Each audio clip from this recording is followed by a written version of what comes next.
باب نبوت بند ہو گیا ہے، پس خدا بر ما شریعت ختم کر، بر رسول ما رسالت ختم کر۔ ما کان محمد ابا احد من رجالکم ولکن رسول اللہ وخاتم النبیین، واضح غیر مبہم اور حتمی اعلان۔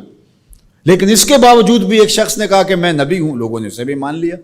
نبی کا آنا ممکن نہیں ہے، لیکن پھر بھی اگر کسی نے ادعا کیا تو لوگوں نے اس کو تسلیم کر لیا۔ اور ولی کا آنا تو ممکن ہے، تو اب کوئی شخص ادعائے ولایت کرتا ہے تو اس کو اگر لوگ مان لیں تو اس پر کیا تعجب ہے؟ تو یہ بات طے شدہ ہے کہ جس چیز کی ڈیمانڈ ہوتی ہے مارکیٹ میں 2 نمبر اسی کا آتا ہے۔ تو اولیاء اللہ یہ اللہ نے عزت کے نشان بنائے ہیں، تو اس لیے بہت سارے لوگ جھوٹے مدعی ہوں گے کہ ہم ولی ہیں۔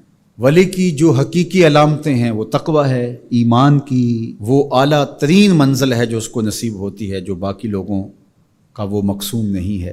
تو اب یہ تو منزل حاصل نہیں ہو پائے گی ان کو۔ اب ولی کی ایک ظاہری علامت جو بادی النظر میں ہے وہ کرامت ہے۔ اب کرامت کا ظہور بھی 2 نمبر لوگوں سے نہیں ہو سکتا، لیکن کوئی جھوٹی بات منسوب تو کر سکتے ہیں اپنے ساتھ، یا کوئی مکر، کوئی فن، اس کو کرامت تو قرار دے سکتے ہیں دجل، فریب اور دھوکے کے ذریعے سے، اور ایسا ہوتا ہے۔ تو اگر 2 نمبر اولیاء پائے جائیں اور ہم پہچان بھی جائیں یہ 2 نمبر ہیں، یا کسی کی جھوٹی کرامت کو سنیں، تو اس کا یہ مطلب ہوگا کہ ہم اولیاء کا انکار کر دیں۔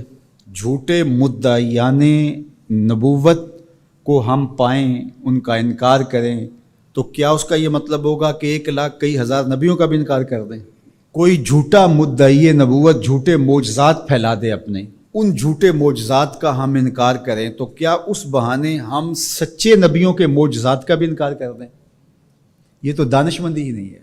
اس طرح 2 نمبر لوگوں کے گڑھے ہوئے کلام کو، گڑھی ہوئی باتوں کو، ان کے دجل و فریب کو، ان کی تلبیسات کو، ان کی دسیسہ کاریوں کو، ان کے مکر کو، ان کے متبعین کی گڑھی ہوئی چیزوں کو، ان کے حفوات کو ہم کیا کرامت قرار دے دیں؟ ہم کہتے ہیں نہیں، بالکل نہیں ہے۔ تو کیا اس کا یہ مطلب ہے، اس کا یہ مفہوم ہے کہ جو اللہ کے ولی ہیں ان کے حقیقی کرامات کا انکار کر دیا جائے؟ جب علم سطحی ہوگا تو ایسا ہوگا۔ 2 نمبر لوگوں کی حفوات کو آپ ضرور اس کی تردید کریں۔ بزرگوں کی کتابوں کے اندر بعد میں آنے والوں نے کچھ چیزیں مندرج کر دیں۔ جب اللہ کے رسول سے لوگوں نے حدیثیں منسوب کر دیں تو کسی بزرگ کے ساتھ کرامت کیوں نہیں منسوب کی جائے گی؟ یہ ہو سکتا ہے، اس کو آپ الگ کیجئے، فن کے اعتبار سے الگ کیجئے، جس طرح محدثین نے کیا، انہوں نے چھانٹی کی، موضوع اور صحیح کو الگ الگ کیا۔ یہ تو نہیں ہے کہ ایک موضوع حدیث آ گئی تو پورے ذخیرہ حدیث کا انکار کر دیا، ایسا تو نہیں کیا۔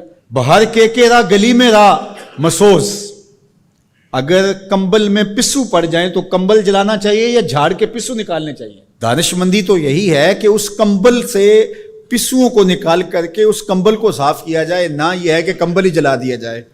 لوگوں نے دین ہی جلا دیا۔ اور میں آپ کو ایک کہانی قرآن سے سناؤں۔ واقعہ اس طرح ہوا کہ حضرت سلیمان علیہ السلام کو آ کے ہدہد نے بتایا کہ ملک سبا میں ایک خاتون ہے جو لوگوں پر حکمرانی کر رہی ہے، اور اس کے پاس بہت بڑا تخت ہے۔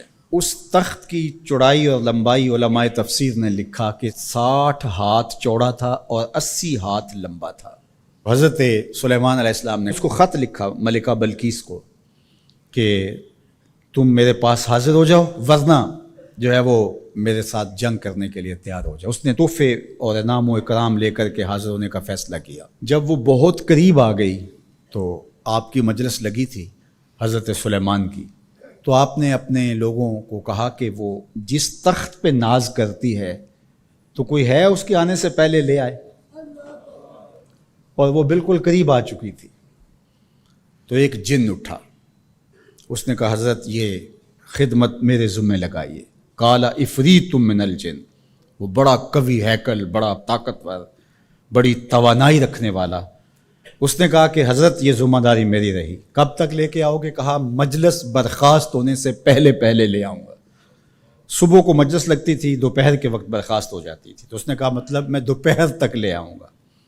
اللہ اکبر! 1 مہینہ جاتے ہوئے لگتا تھا، 1 مہینہ آتے ہوئے لگتا تھا۔ ڈبیا بھی ہو اور جیب میں ڈال کے لے آنی ہو پھر بھی 2 ماہ چاہیے، اور وہاں پہروں کے اندر مکفل تھا، بڑی بات تھی نا، لیکن حضرت سلیمان نے کہا نہیں مجھے اس سے بھی پہلے چاہیے۔ تو پھر کیا ہوا؟ قال الذی عندہ علم من الکتاب، پھر وہ اٹھا جس کے سینے میں زبور کا علم تھا، جو کتاب کو جاننے والا تھا، وہ بولا انا آتی کا بہی قبل ان یرتد الیک طرفک، حضرت آپ آنکھ بعد میں جھپکیں گے، تخت پہلے پڑا ہوگا۔